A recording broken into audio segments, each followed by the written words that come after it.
Mama nguriye Congo, yalaka njele kwani kubabutiri mapasa, yalaka bantimba, yalaka banzuzi, yalaka.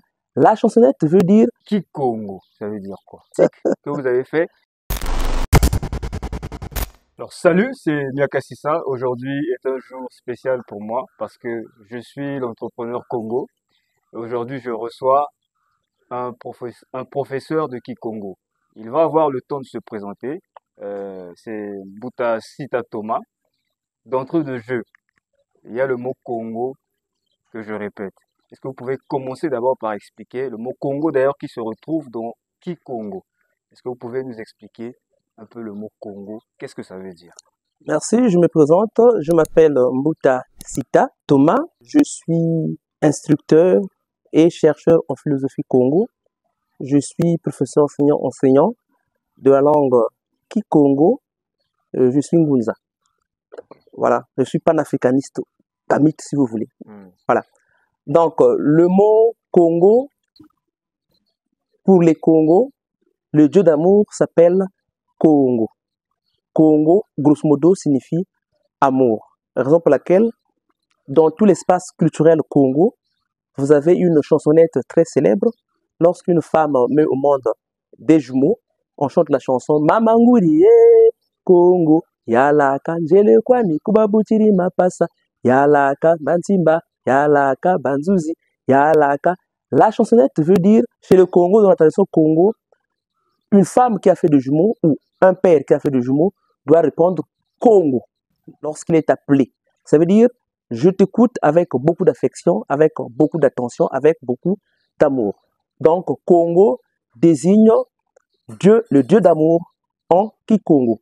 Et cela est un qu'on appelle ça en français, substantif, qui tire du verbe Kukongo Dila, qui veut dire rassembler, ramasser pour arranger, pour ranger, pour mettre tout ensemble.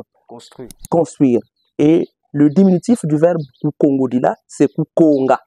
Un Mukongo au singulier, un Bakongo au pluriel, les Bakongo plutôt au pluriel. Un Congo signifie un rassembleur, un bâtisseur, voilà. C'est lui qui met tout le monde ensemble. Donc, grosso modo, c'est ça. On l'est en détail, mais grosso modo, c'est ça que signifie Congo. Ouais. Et maintenant, finalement, Kikongo, ça veut dire quoi? Kikongo, très bien. La valeur du préfixe Ki en Kikongo, on peut l'assimiler à l'article défini en français, donc le, par exemple. Donc, Kikongo, on peut dire le Congo, donc la langue parlée par les Bakongo. Mais qui a une autre valeur aussi en langue Kikongo, qui présente aussi la caractéristique l'isme, c'est-à-dire la doctrine. Quand on dit par exemple Kingunza, Ngunza, c'est le priant de la spiritualité Congo, et Kingunza, c'est la doctrine de la spiritualité Ngunza. Donc, le qui peut être un article, le qui peut symboliser la doctrine. En langue Kikongo, c'est ça. Donc, le Kikongo, pour le cas échéant, Kikongo, c'est la langue, et Bakongo, c'est le peuple, Mukongo, c'est le citoyen, donc le singulier de Bakongo. Très bien. Puisque nous sommes encore en phase introductive de cet entretien, lorsque tout à l'heure je vous ai croisé, vous m'avez dit Yenge, Yenge. Vous avez tapé votre main trois fois, oui. Et vous ne m'avez pas serré la main. Non. Expliquez-nous tout ça, du Yenge au geste initiatique que vous avez fait. Qu'est-ce que cela représente? Avant l'arrivée de l'Occident en Afrique, je dis bien en Afrique noire, suivez bien le film de Kunta Kinte, qui est joué pourtant à Hollywood, aux États-Unis d'Amérique. Il n'y a aucune séquence tournée en Afrique. Mais les Blancs, les metteurs en scène, ont su restituer cette tradition dans ce film-là. Vous verrez que quand Kunta Kinte n'est pas encore déporté aux Amériques, dans le film, on ne se serre pas la main. Il salue comme ça. D'accord? Voilà. Nous avions tous été petits. On a suivi le film de Bruce Lee, Jackie Chan, Jet Li, tout consort. Regardez bien cette tradition. Lorsque vous êtes en Chine, des films joués en Chine, des films qui restituent la tradition chinoise. Vous ne verrez jamais dans un temple Bouddha les gens se serrer la main. Ils se saluent comme ça. C'est la tradition chinoise. Suivez bien les films indiens, les séries de films indiens. Mais On ne se serre pas vous la main. n'êtes pas indien, vous êtes Congo. Je veux chuter. Ok, C'est pour dire que chaque peuple a sa façon de saluer. ok. Et en Afrique, on ne se salue pas, on ne se serre pas la main lorsqu'on se salue. Particulièrement chez le Congo, on ne se serrait pas la main pour se saluer entre nous avant l'arrivée de Blanc. Donc, le style de se serrer la main pour se saluer, c'est un style, ou bien c'est un mode de vie des Occidentaux. Alors, comme pour le monde dominé, tout ce qui est occidental est officiel, tout ce qui est occidental est moderne. Voilà pourquoi on pense bêtement que pour se saluer, il faut se serrer la main. Mais ce n'est pas le cas, parce que dans tous les peuples du monde, il y a la façon de se saluer, et nous avons notre façon de se saluer. On se dit Nous avons notre yenge. protocole à nous. Voilà, on ne se serre pas la main et ça s'appelle salutation. Ok. Parce que si vous lisez le dictionnaire français, salutation ne veut pas dire se serrer la main. C'est vrai. Voilà. Très bien, très bien. Et maintenant, je sais aussi que les anciens Congo, c'était des êtres extraordinaires, très intelligents, qui ne faisaient pas une chose pour rien. Pourquoi cette posture-là? On a compris que c'est ça notre façon de De saluer, saluer. c'est de ne pas serrer la main. Mhm. Mais pourquoi cette posture-là? Pourquoi cette posture? Sinon, je vais oublier, donc je commence par la fin. Dans le royaume du Congo, on serrait la main pour bénir. Donc, il n'y a que le supérieur qui peut serrer la main à l'inférieur pour le bénir. Pas pour le saluer, mais pour le bénir.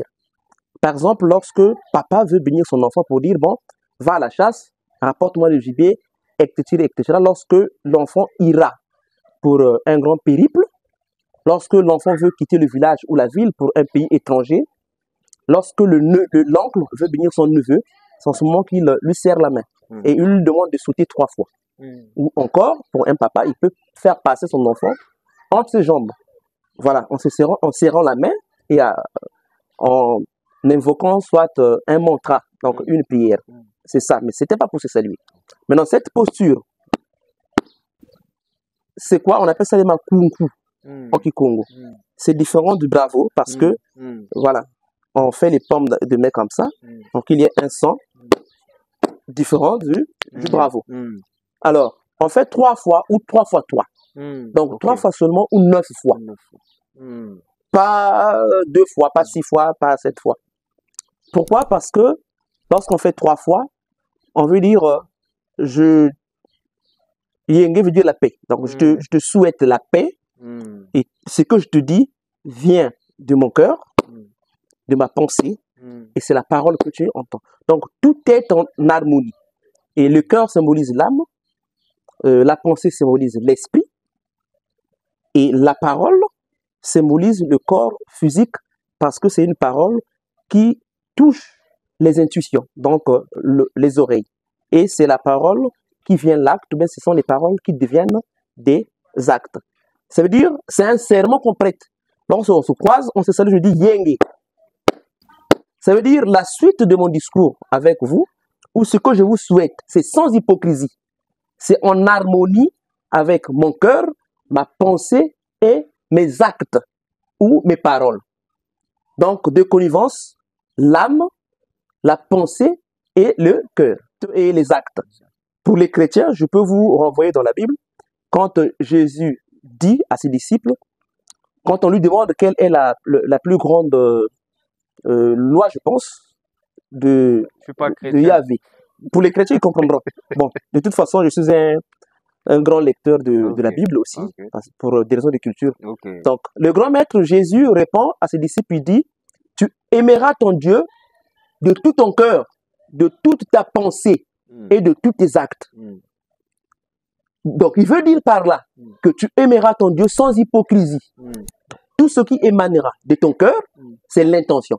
Parce que tout ce que nous faisons volontairement vient de l'intention. Et c'est la partie la plus grande de tous nos actes, c'est l'intention. L'intention part du cœur et ça monte dans la tête, on réfléchit pour délibérer. Ça va? Et une fois délibéré, la pensée devient la parole, où la pensée devient l'acte. Et c'est là où se passe l'hypocrisie. Lorsqu'on dit chérie, je t'aime à une femme, c'est la parole qu'on sort. Mais est-ce que c'est en harmonie avec l'intention, donc avec le cœur?